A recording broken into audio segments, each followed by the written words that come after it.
Hey there, Alex Kidman here with the Samsung Galaxy S25 Edge. Not exactly a secret, this phone, given that Samsung itself was talking about it some months back, but it's just formally announced the device fully, and ahead of that I had a bit of time for some very brief hands-on. Now I do have to say, this was super brief hands-on time, basically more for product photography and videography than any kind of in-depth testing. Just to be clear, my full review will come later on.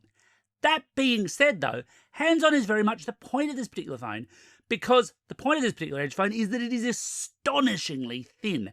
Really clever engineering has gone into getting most of the features of an S25 phone into something that weighs as little as this phone does. It really does impress you when you pick it up just how light it actually is. The question that really springs to my mind is whether or not that's going to matter as much at this price point.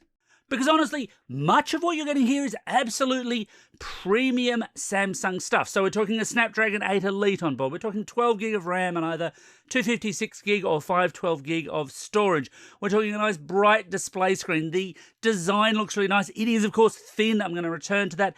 But just to give you an idea of how thin it is, I grabbed an S25 Ultra and put them side to side just to give you that comparative point of how much they've squished this particular phone down. And again, I've got all the respect in the world for the engineering, but I wonder, and the reason why I wonder is because of the way Samsung has priced this particular phone. So here in Australia, it'll run you $1,849 for the 256 gig version, or $2,049 for the 512 gig version. As a pre-launch special, they're actually doing a double storage thing, so you could effectively be able to get the 512 gig for the price of the 256 if you pre-ordered it. But that won't last forever, of course.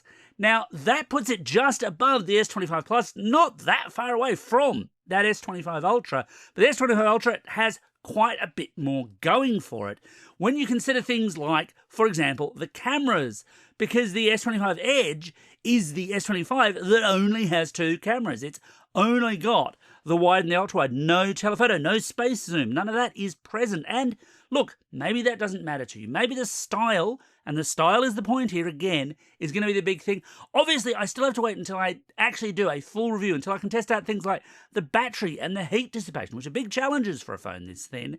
And of course, how well those cameras play and how that compares to what you could get for the same kind of money. But going in at this high price point does give me pause for thought. At least that's my early impression.